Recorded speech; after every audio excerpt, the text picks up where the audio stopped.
सभी को मेरा जय मसीह की। मेरा नाम है जॉय और आप सबका स्वागत है मेरे चैनल में द वॉरियर्स ऑफ गॉड।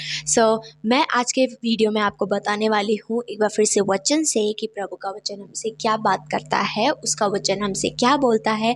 और मैं आशा करती हूँ आप सब लोग को कुछ सीखने को, समझने को ज़रूर मिलेगा और ये प्रभु का वचन आपको दिल में कहीं ना कहीं छुएगा। तो आए क्यों ना वक्त को ऐसी जाने ना दे और टाइम वेस्ट नहीं करते हुए हम लोग पढ़ेंगे आगे वचन में। बढ़ते हैं आगे। दोस्तों, हम सब लोग इस समय निकाले निर्गमन 14 अध्याय, उसका पढ़ेंगे हम 14 पद। एक बार फिर से मैं बोल देती हूँ, निर्गमन 14 अध्याय उसका 14 पद को हम पढ़ेंगे। देखते हैं उसमें क्या लिखा है। तो उस पर लिखा गया है, यहोवा आप ही तुम्हारे लिए लड़ेगा, इसलिए तुम चुपचाप रहो। एक बार फिर से मैं पढ़ देती हूँ, यहोवा आप ही तुम्हारे लिए लड़ेगा, इसलिए तुम चुपचाप रहो। दोस्तों, यहाँ पे लिखा गया है यहोवा आप ही तुम्हारे लिए लड़ेगा। परमेश्वर हमारी ओर से लड़ने के लिए तैयार है। उसे तैयार होना नहीं है, वो ऑलरेडी रेडी है, वो तैयार है। वो बस इंतज़ार में है कि हम खुद की समझ से युद्ध को ना लड़े, खुद की युक्तियों से कल्पनाएं करके योजनाएं बना के हम ना लड़ें, परंतु परमेश्वर के हाथ में समर्पित कर दे और प्रभु को प्रभु का युद्ध लड़ने दे। हम इस संसार में जो रह रहे हैं, हम एक आत्मिक युद्ध में हैं। हमारे चारों तरफ हमें अलग तरीके के लोग मिलते हैं। उनमें से कई हमारे बैरी होते हैं, कई लोग हमें पसंद नहीं करते हैं, कई लोग शायद हमसे घृणा भी करते हैं। पर हमें उनसे लड़ना नहीं है, क्योंकि हम न्याय करने वाले नहीं हैं। दूसरी बात, वचन में लिखा है वह आप ही तुम्हारे लिए लड़ेगा। कई बार ऐसा होता है, एक उदाहरण के लिए मैं आपको बताती हूँ। आपने किसी के जीवन में भलाई की, उसके जीवन को अच्छा बनाया, प्रभु के वचन से उसको सिखाया, उसके जीवन में आशीषें दी और जितना आप में सामर्थ्य था आपने उस सामर्थ्य से क्या किया, उस व्यक्ति की मदद की।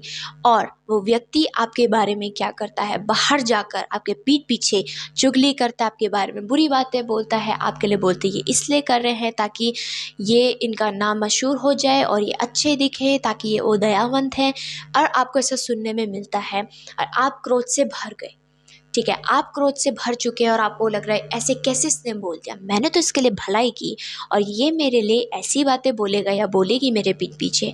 हो सकता है आप क्रोध से भर सकते हैं, पर मैं आपको बता दूं, हमें उस व्यक्ति के पास वापस नहीं जाना है, ना ही उसको दो चांटे कस कर आना है, ना ही उसको 2-3 कड़वी बातें बोलकर आनी है, परंतु हमें परमेश्वर के हाथ में उस चीज़ को समर्पित कर देना है।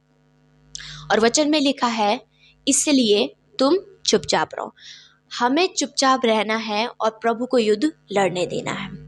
अब हो सकता है आपके जीवन में कई परिस्थितियों से आप अभी गुजर रहे होंगे, कई विपत्तियां आपके जीवन में होगी। अब आपको क्या करना है, उन परिस्थितियों को और जो विपत्ति है उसमें आपको अपनी समझ का सहारा नहीं लेना है। कहने का मतलब, आपको खुद ही योजनाएं नहीं बनानी है कि मैं ऐसा करती हूँ वैसा करती हूँ तो ये चीज़ आसान हो जाएगी, ऐसा करती हूँ वैसा करती हूँ या करता हूँ तो मैं इस चीज़ से बाहर निकल जाऊँगी।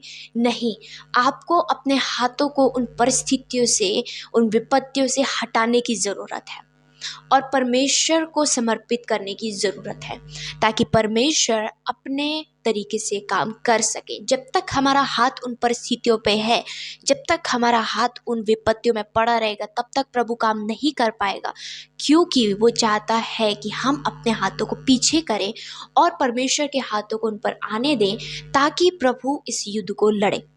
और जब प्रभु काम करता है तो हमें पता नहीं चलता है, हमें कभी कभी पता नहीं चलता है, ये इतनी इजीली हो जाएगा, इतनी आसानी से काम हो जाएगा।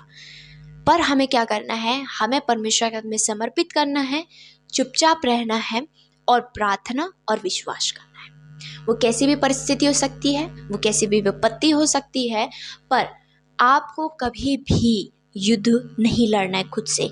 अगर आपको युद्ध लड़ना है तो कैसे, आत्मिक हथियारों को बांधकर। आत्मिक हथियार क्या है? वो प्रभु के वचन। प्रभु के वचन को लो, हृदय रूपी पटिया पर लिखो, उन पे मनन करो, उनको अंगीकार करो, और जब कभी आपके सामने ऐसी परिस्थितियां आती हैं, प्रभु के हाथ में समर्पित कर दो, प्रभु के वचनों को बोलते रहो, अंगीकार करो, उनको लेकर प्रार्थना करो, उनको अपने जीवन में लागू करो और वो काम ज़रूर करेगा। पर कब? जब आप इस कदम को उठाएंगे। हमें ज़रूरत नहीं है कि हम किसी भी परिस्थिति या किसी भी युद्ध में ज़बरदस्ती घुसे या अपनी समझ का सहारा लेकर लड़े। नहीं, सिर्फ और सिर्फ प्रभु को सौंप दो। उसे हमारा ध्यान है। परमेश्वर सर्वशक्तिमान परमेश्वर है। उसका नाम सामर्थ्य, उसके सामने कोई ताकत टिक नहीं सकती। वो राजाओं का राजा है, प्रभु का प्रभु, ईश्वर का ईश्वर, सृष्टि को रचने वाला परमेश्वर वो है। उसके लिए कोई काम संभव नहीं। तो आपको क्या करना है अभी इस समय, अगर आपके जीवन में आप किसी चीज़ों से गुजर रहे हो, कई बातें शायद आपके दिमाग में घूम रही होगी, वो सारी चिंताएं, वो सारा बोझ, वो सारा कड़वाहट किसी के प्रति या किसी के प्रति जो बैर आपके अंदर है, प्रभु को सौंप दो।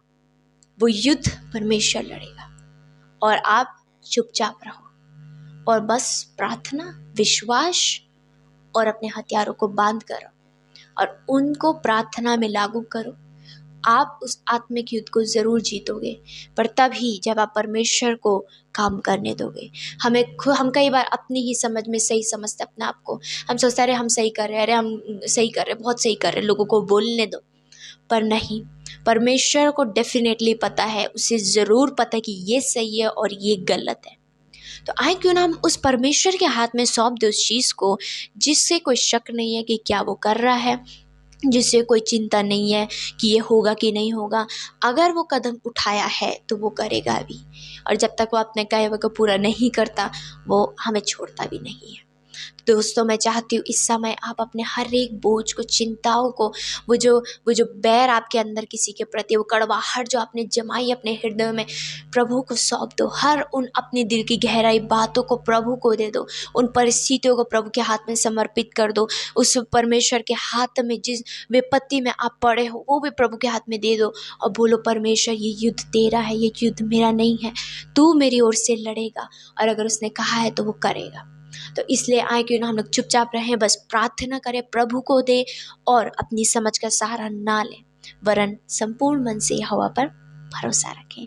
तो आए दोस्तों, इस समय मैं चाहती हूँ कि आप लोग इस वीडियो को देखने के बाद अपने कमरे में जाएं, प्रार्थना करें और हर एक बात को, जिस चीज़ से आप गुजर रहे हो, जिस चीज़ की आपको चिंता या जिस चीज़ को आपको पता नहीं है, वो सब प्रभु को दे दो, क्योंकि वो हमारी ओर से लड़ेगा।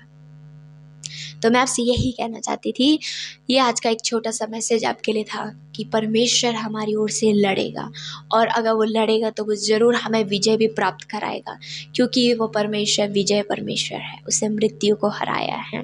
तो धन्यवाद आप सभी को, आप सभी ने थोड़ा सा अपना समय निकाला, इस वीडियो को देखा और आप सभी को मैं यीशु के नाम से आशीष देना चाहती हूँ। इस समय प्रभु आपको बहुत ऐसे आशीष दे, आप अपने जीवन में बढ़े, प्रभु के वचनों को पढ़ते रहिए और मजबूत रहें, प्रभु के हथियारों को बांधें और अपनी समझ से युद्ध को ना लड़ें, परंतु परमेश्वर को सौंप दें।